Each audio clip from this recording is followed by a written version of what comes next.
David Eickholt, Sean Bock, Eliot Clough here for HawkeyeInsider.com. Sunday morning after Iowa's disappointing 20-15 loss to Indiana. There are a wide variety of ways we can start this podcast, guys. I think we should probably go to the first half and then just kind of work our way around that, because Iowa's defense, I actually thought, showed up and out despite not tackling well at all. The defense was actually pretty solid, and it almost felt like Iowa, I don't want to say gifted Indiana it's 10 points in the first half, but they really kind of laid it up for them when you think about Mark's early interception. And then obviously with, I think, 21 seconds left on the clock, Indiana got the ball back, had that 16-yard run, then a handful of mistakes led them to be able to tie it up at 10. So, Elliot, I'll start with you. Sean, just piggyback off him, and let's talk about the first half first, then we'll go from there. Yeah, I mean, you mentioned the interception. Like, we all knew Iowa was getting the ball first. That's just how they've operated. And TJ Washington gets the start, which I don't know why. There's the rollout, and you said Mark Gronowski probably should have opted out of the play, should have done something different, called an audible. Pressure right in his face, tries to get it to I think it was Dayton Howard, tipped, intercepted, like the worst possible start. And obviously defense is on their back heels in those situations. 2 plays, touchdown. Given the circumstances, the air just kind of went out of the stadium. Like in the press box, I mean, David, you and I were like, oh, here we go. This is Illinois 2 weeks in a row. You know, we're thinking this is going to be a blowout. And I mean, like you said, the defense really stepped up. Like they and the offense did exactly what they needed to do. No, it wasn't perfect. No, they had to punt the ball away a few times, but they possessed the ball. They kept it away from the Indiana offense. And when the Indiana offense even had the ball, the defense really played well, all things considered. I mean, you know, obviously, like you said, missed tackles. The draw just kept killing Iowa over and over and over. Yeah. 16 yards, 16 yards, 16 yards. Yeah, I mean, and Mark was really good when he was on the field. 19 of 24, 19 to 25, I think. Hit Sam Phillips on a couple of really nice, probably 15-yard passes. There were 2 drops in that, by the way, too. Yeah, DJ Vonnegut had a drop. Did Jacob Gill have a drop? I think I'll have to go back and watch. Yeah, Jacob Gill had a drop, because I know Hayden Large had one too. Yeah, it was Hayden Large. It was Hayden Large and Vonnegut, at least according to the stats. Still too many. Like Mark has been the best quarterback Iowa's had in at least half a decade. Like there's no argument on that right now, and he needs help. And the first half yesterday is exhibit A, B, C, D this season, because it just keeps happening. So those are my first half thoughts. I mean, not a whole lot else to take. I mean, we're definitely going to talk about the second half way more, but go ahead, Sean. Yeah, I mean, Elliot kind of touched on everything there. I thought defensively in first half, like the response was great. I mean, you're put in some really crappy situations, especially to start the game. And to see that response, I think, was really promising, because I was on the field for the first half. So that like feeling in the stadium after that interception and Indiana just kind of doing what it wanted in those, I think it was like 2 plays. Yeah, 2 plays where it was just easy. You really felt like it was going to be a blowout game. And, you know, nothing really seemed to work in Iowa's favor at that start of the game. And, you know, I think one of the keys that we had, or one of the keys that I said, was that you had to get off to a fast start. And that start was anything but. Yep. Then you get some good field position where then you end up kicking that field goal. I think they started on the Indiana 45. And I think it was a pretty good drive. And then you had that longer drive for 7 minutes where you ended up punting, which was a bit of a disappointing one in the first half. But then you ended up scoring a touchdown. I think it was 5:31 was the time of possession. And all the momentum kind of seems to be in your favor. But, you know, coming back, like, you know, you have to be able to, especially these teams like Indiana, Like you have to be able to wrap and tackle guys. You can't lose focus because you kind of knew that Indiana was going to come and, not just like kneel like Iowa seems to do in some of those drives right before the half where there's really not much going for it. I mean, not really like I guess that's kind of an unfair thing to say because Indiana did run that first play with Black where they're kind of just like, all right, well, we'll see what we can do here. And, we just assume that we're if just going to Iowa let the stops time them, run out. Yeah, if Iowa stops them, like that's not happening. But, they get lucky by really just, Black's a hard runner, man. Like he just keeps going. You have to bring him down. Like there's that bit of contact where it looks like Iowa's going to get him, but he just somehow bounces off. And then you're kind of like, oh boy, like here we go. Indiana calls a timeout and has that passing play to set up a field goal. And you're kind of just like, well, there went that momentum that we had. And really, I thought, we're going to talk about the second half later. I thought Iowa's response, like just staying in the game and, staying in it, like was the strategy they needed to have because Iowa does not have the horses to keep up with Indiana's offense if it ends up being a shootout. So I thought the game plan was great and the strategy was great. I get it. Like Kirk gets a lot of crap for being really conservative with his, high play and stuff. But in order to win those types of games, like it's really a football game. Like you have to win those games in that way. Like it's not going to be the prettiest, but that's just kind of how Iowa's roster is designed and how the team is designed. And, if it was ended up being a shootout, it would have been ugly. So just to see I'll say this, to remember there was a roughing the passer. There was a roughing the passer penalty too. And right. That I know a lot of people felt like it was kind of soft. I guess the only rebuttal I would say is I don't know how that's roughing the passer of Xavier Wampa when he got walloped on the sideline after a, by the way, perfectly legal hit on Mendoza, who was trying to reach for the first down. It was clearly in bounds. And it took him 3 minutes to get the flag. Elliot and all of us in the press box had no idea what was going on because everybody thought they threw the flag on Wampa. Hard hit, by the way, legal. Anyway, yes, it was interesting. Legal hit, and the sidelines, like literally, like there was 13. Like, okay, you're gonna be upset by your quarterback getting hit like that. Yes, like I thought the retaliation from Indiana should have warranted a flag or an unsportsmanlike. It's not even debatable. They shoved him back down, but like I'm not mad at Indiana because they were defending their quarterback. Like I think Iowa would have done the same thing. So it's not like an Indiana good, But the other thing with Iowa and just kind of the way everything unfolded going into the second, I got to go to the second half because it makes my overarching point. I do think if you want to take some positives out of the passing game, guys, like again, I still feel like they've continued to improve. I know the yardage wasn't as good against Indiana as it was Rutgers. I know Indiana was missing their star DB, but like Sam Phillips looked really good in this game. It looks like he's really starting to evolve in this offense. Dayton Howard, the way he attacks the ball off his routes when the ball is heading toward him, it's different than a lot of other receivers in the room. And then assuming Iowa gets RBZ back, like I think you have a legitimate top 3 wide receivers right there. And Jacob Gill can be a really good possession guy. Had a couple big, had that big catch over the middle. But the other thing that about this game that just felt so weird, everything Iowa has done so well last half decade. I know everybody harps on the offense over the last, and again, rightfully so. But doesn't it feel like some of Iowa's strengths have now turned into weaknesses with this team? You think about as bad as Iowa was on offense, like the tight end play has dropped off. And I get it. Asen Estranga's injured. They've dealt with some things. But like Vonnegut is in a bad spot right now because I think he's a year away at least. And he's still dropping some passes, but he can do some good things, right? Hayden Large was playing fullback till a year and a half ago. And then they moved him back out to tight end. Linebacking play is an issue right now. Look at the tackles from yesterday. Shire and Harold only combined for 7 tackles. Cohen Entringer had 10 by himself. Xavier Wamp had 7. Like Iowa's top 3 tacklers were DBs.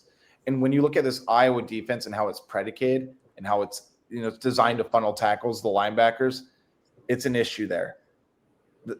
Deshaun Lee, I actually thought played okay, but obviously we'll talk about the game-winning touchdown for Indiana, but he got beat on that. And then he missed the tackle, and then the guy could have walked to the end zone. And then the special teams errors. And that's what scares me and maybe is the most perplexing about the entire thing, guys. The special teams, it's not one issue. This is a wide variety of issues that have come up. Like the 40-yard go-ahead field goal. The laces were facing the crowd that wasn't properly turned. We've seen bad snaps. We've seen a punt block.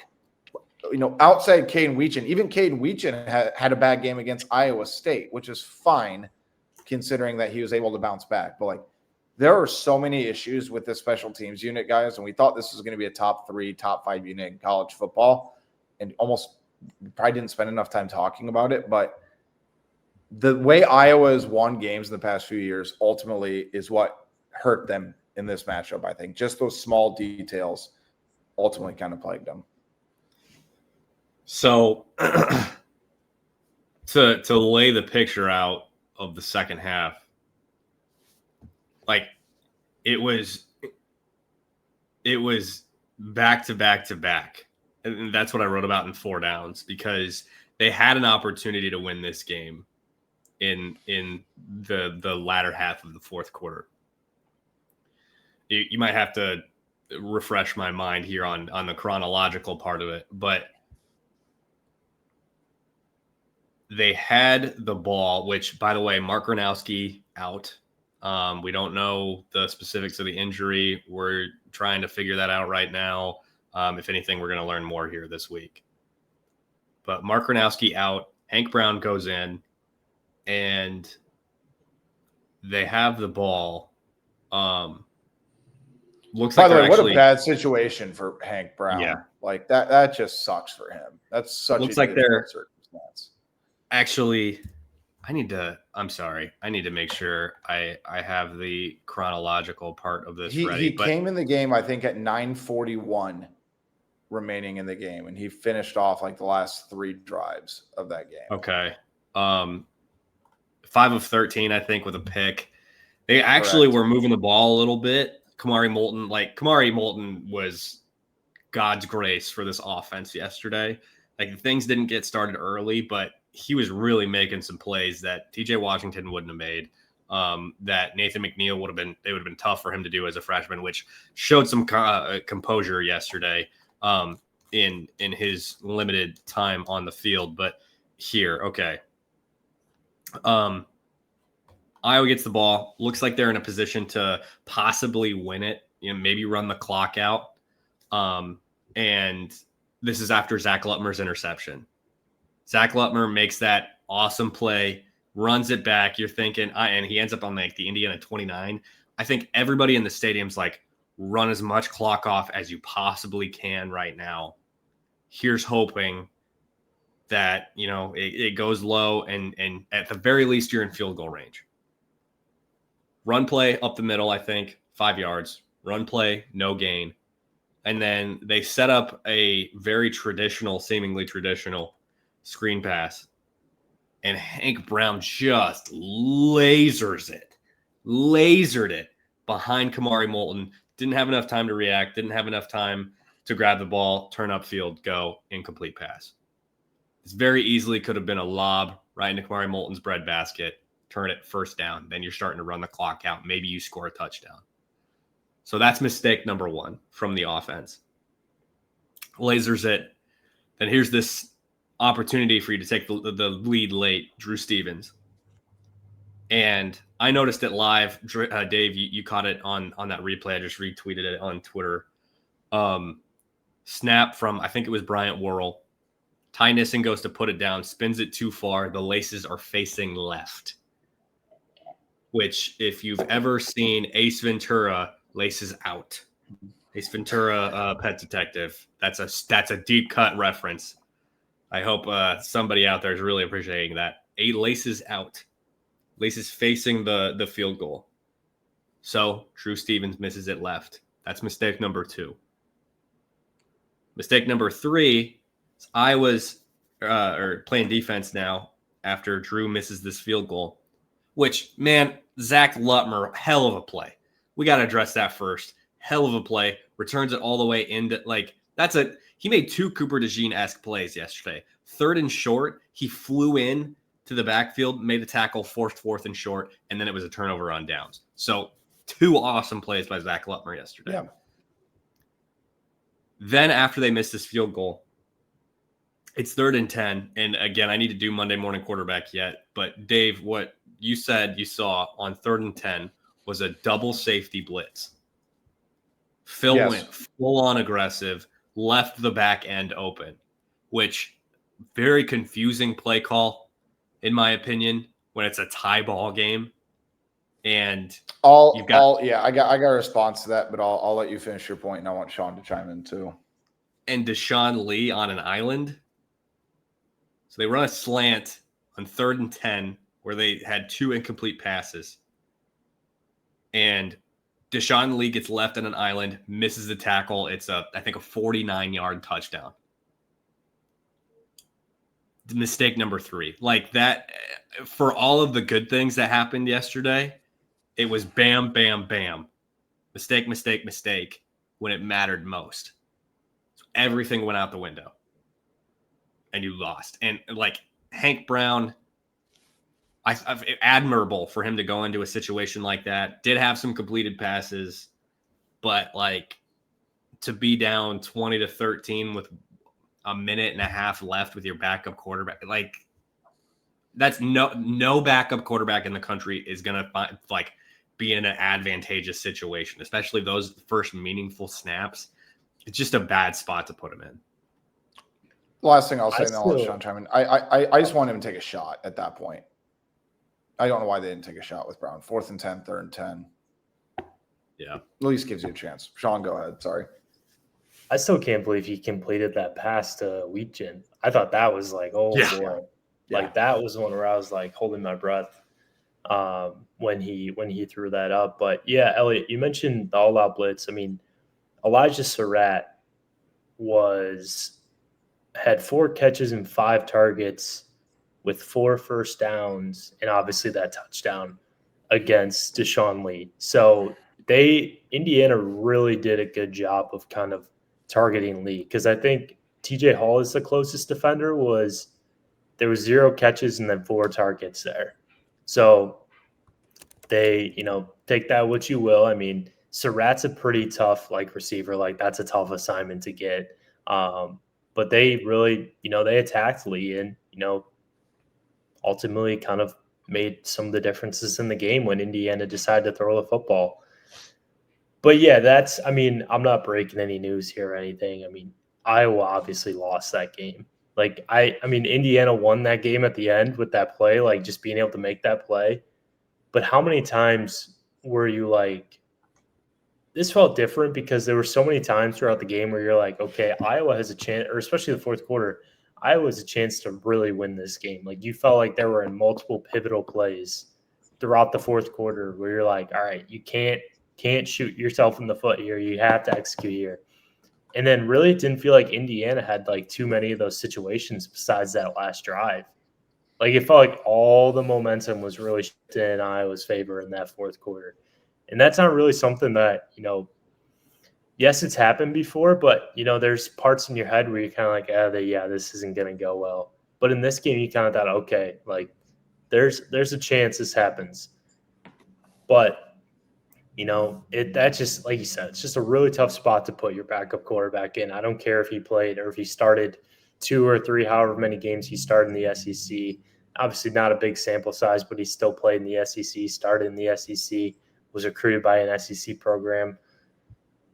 That's just like that. I mean, that's just what separates good teams from great teams. Like, I still think Iowa is a good team, but man, that Indiana team, like just to be able to gut that win out and find a way to win the football game, that's the difference. And having a guy like Fernando Mendoza compared to having Hank Brown, who was put in a really tough spot, as you said, that was ultimately the difference in the end. And just like some of those circumstances where you're like, man, only Iowa football.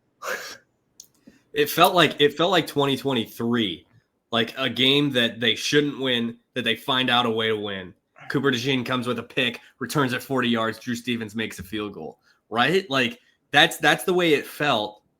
but it's 2025 and they lost. I think, yeah.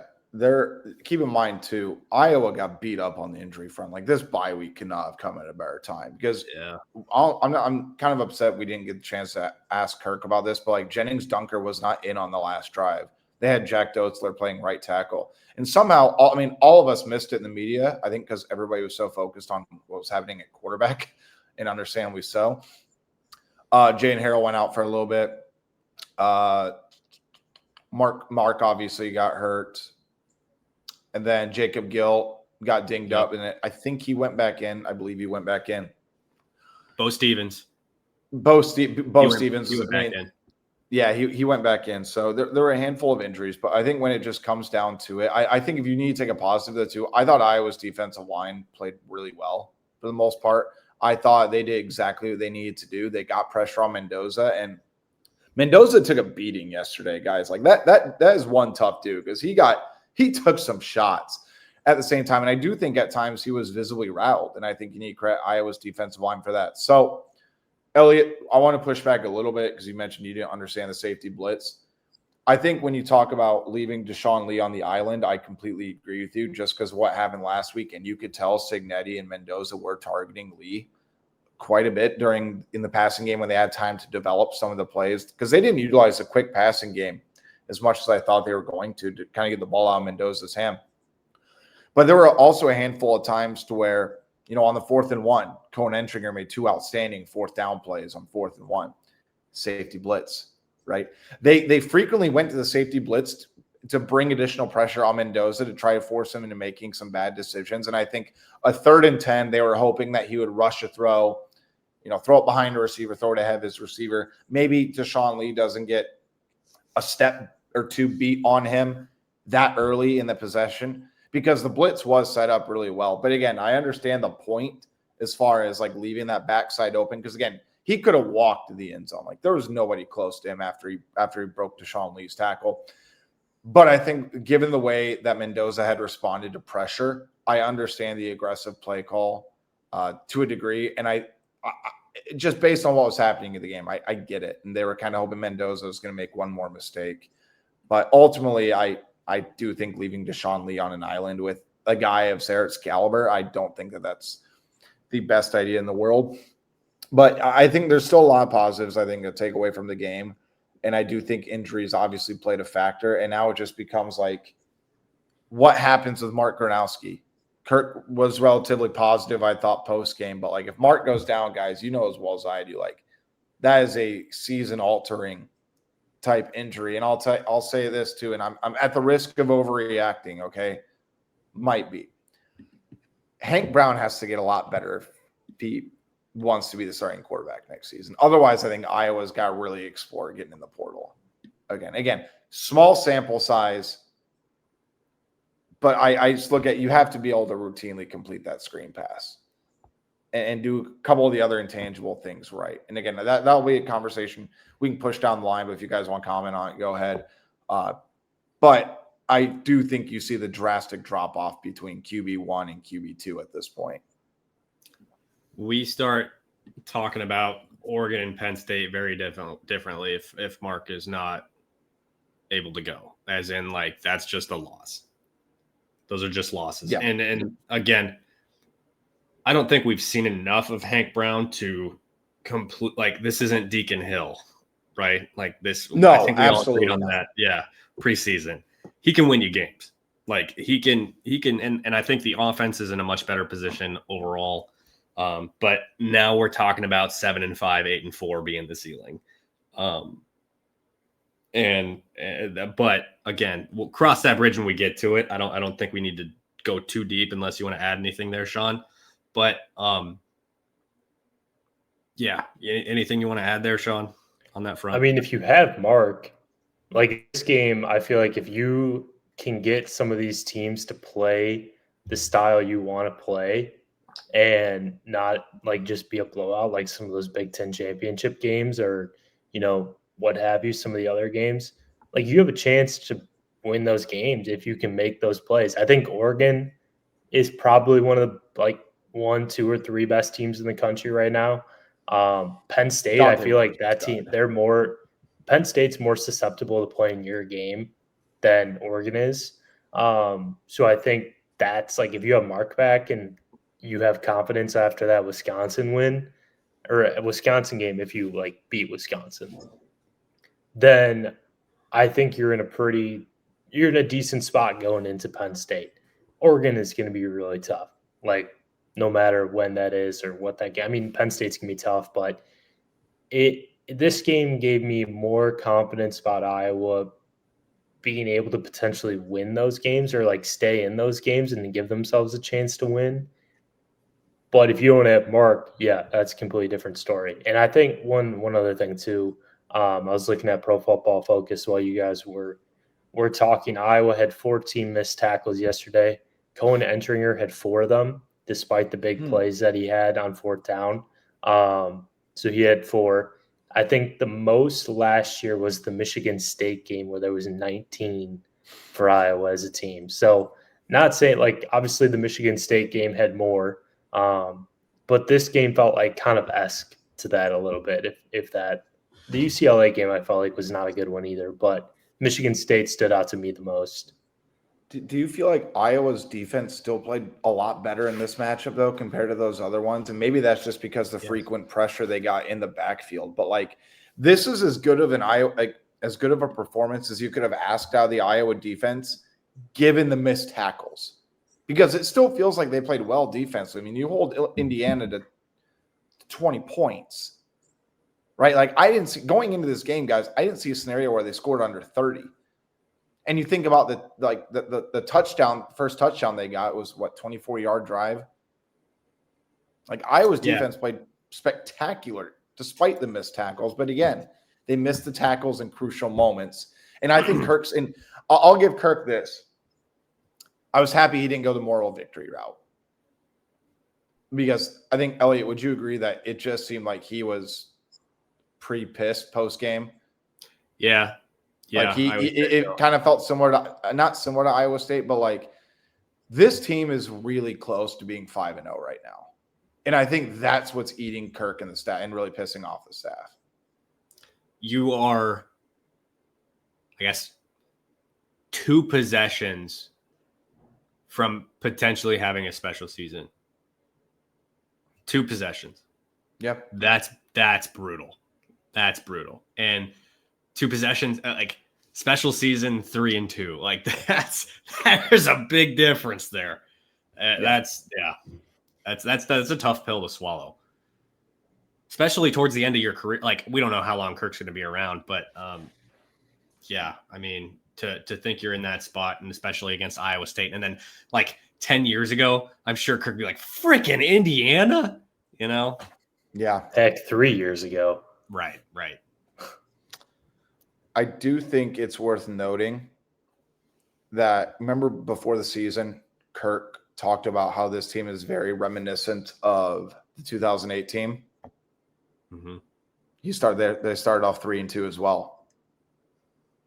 And so right now it's looking pretty accurate, although they did beat Indiana 45-9 in that season. Did they have the schedule like that they have this year? I mean, I know they played some like decent teams, but they beat Penn State at home. They did beat Penn State. Yeah, that was a big one. And that's the only ranked team I see on the schedule. I mean, because they started off 3-3 actually. I mean, USC's probably should be a ranked team. I mean, that game against Illinois was nuts. I just don't really like how Iowa matches up against Illinois or against USC in some ways. And I mean, I was talking to some people in the photo press room yesterday. I was like, Iowa is either going to go into USC. What week is that again? It's the first game in November, I believe. I think it's November 8th. Okay, so I'm just November 1st because November 8th is Oregon. Okay, so I'm just gonna. I don't know what 15th. the record. 15th.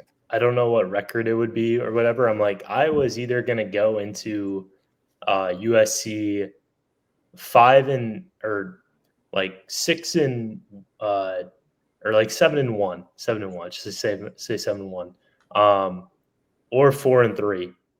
And so if they're 7-1, they're going to lose that game. But if they're 4-3, they're going to win that game. And I'm like, that's just how that's going to go. Yeah, let me ask you this too, Sean, because I've gone back and forth. I want to rewatch and kind of do my own grades. I mean, at this point, do you rock with Deshaun Lee and Jane Harrell as far as like starting the rest of the way? Because I think if you're going to make an in-season change, barring injury, you probably have to do it now. Yeah, I mean, but like what has showed you behind Deshaun Lee? I agree. And that's kind of why I'm giving them the benefit of the doubt. Jalen Watson's looked a little bit uncomfortable when he's been out there. Had to sneeze. Jalen Watson's looked like kind of uncomfortable when he's been out there. And I mean, I don't think like I thought Jaden looked better yesterday in some spots, but there were definitely some where you're like, okay, this is not what we need. It's an impossible standard too, and I get it. I mean, we talked about it before the season. Like the linebacking play, especially, has been like at an All-American level for the past 4 years at least. Yeah, heck, maybe more. Yeah,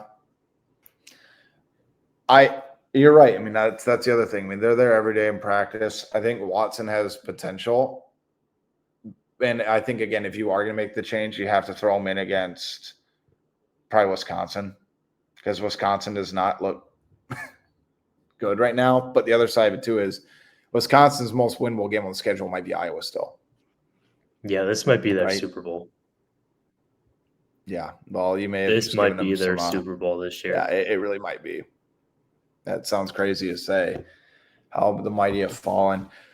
So again, it's interesting. We'll wrap up here in a minute, but like it's interesting from this standpoint too, Sean. I think there's a mixed reaction from a lot of people. I think people are either one, they're happy that they're at least competent against a ranked team and a really good team, because I think Indiana's going back to the college football playoff. I think they're definitely good enough to do that. Two, people don't want to take moral victories, and this is as bad as they have felt because they felt like the game was right there for the taking for them. So again, I think Kirk's disappointed, but I also think he knows like there's a lot more opportunity. And the other side of it too is I think they're going to go in playing against Penn State and Oregon a lot more confident than they previously were, just because they know they can take top teams to the ropes. By the way, I finally got a chance to watch Dante Moore last night. That dude's a freaking stud for Oregon. He's a very legitimate quarterback. That team's really dangerous. They are pretty good. They got some good speed, and that's why I said I think Penn State. If I had to do my preseason predictions again, I would predict Iowa beat Penn State, and not Oregon. But yeah, I mean, you mentioned Indiana. Not to harp too much on the Hoosiers, but they have a bye week next week. Then they go to Oregon, so that will be a tough game, and then they still have to play at Penn State too. Which could be a really, really big game. So they got some, I mean, but the rest of their schedule is pretty easy. They have Michigan State, UCLA, then they go on the road at Maryland, then they play Wisconsin. I think that's at Wisconsin's Indiana. Spirit will be broken by then anyway. Yeah, and then they play Purdue, which Purdue is not good. But that could be a trap game. Who knows? Yep. But yeah, I mean, with 2 losses, they should. If they end up losing that game, I could see them winning at least one, maybe. I don't know. Penn State. I don't know. I think so. It'll be interesting to watch unfold. But I think ultimately, Sean, like I think we really can't even predict the rest of the Iowa schedule until we know about Mark Gronowski. Like again, Kirk seemed somewhat positive about it, but like if he's out, like I even think you throw the Wisconsin game. I don't want to say up in the air. But like Wisconsin definitely is going to have a bigger chance at it. But the other side of it too is maybe Iowa gets Jazz back. Maybe they get Xavier Williams back. Maybe they'll actually have their staple of running backs available, and they'll lean on the run game to take pressure off Hank if Hank has to start in that Maybe Hank matchup. looks more comfortable down then too. Yeah, well, and he'll actually be a week of game prep, like running with Yeah. the ones again. The scripted plays, like they're two totally different situations. And I that's why I said at the risk of overreacting, but like I just go back to that screen. I think that's the one thing that's going to haunt Iowa fans probably the most, Sean, is like if they complete that screenplay, I think they get at least a first down. Maybe he gets caught from behind, but like he had the 2 blockers out there and only one Indiana player read it, and he was still kind of late to it. I think Kamari at least gets the first down, and then you're running the football to try to get either 1 a touchdown or 2. You just milk the clock and try to get a field goal out of it. So again, just seems like how close they've been. So all right, yeah. well, I mean, real quick too with like Sam Phillips. If like Sam Phillips maybe hit the ball, like if his hand got out a little bit more, he could have maybe batted that ball down instead of deflecting it on the interception. Like that's not to say it, but that's football. Like that's just like, it's crazy how many, like, if Caden Weechin didn't slip against Iowa State or Sam Phillips is able to get that ball down or whatever, it's a much different season potentially. But, Iowa's 3-2, and that's kind of just how things are. It's the reality of the situation. But I will say this puts a lot more emphasis on the Wisconsin matchup. Like they got to beat Wisconsin, man. So, yeah. But yeah, I mean, I think Iowa's going to be an interesting spot. I'm very curious how they come out of the bye week. We'll see what happens with Mark, and we'll discuss it when we have it. We'll see. Maybe you two will have to do a podcast. Maybe I can carve out some time when I'm out of state. But it'll be really interesting on Tuesday when we hear from the coordinators. I'm really curious what Tim Lester has to say, and I'm very curious to hear LeVar Woods' analysis of the special teams. So Elliot will be on scene for that. We'll have transcripts and stories based off that. But until then, I think we're just going to wait till we hear about Mark Gronowski. So for Eliot Clough, Sean Bock, David Eickholt, we will be back. Stay tuned to HawkeyeInsider.com for the latest and most in-depth coverage of your Iowa Hawkeyes.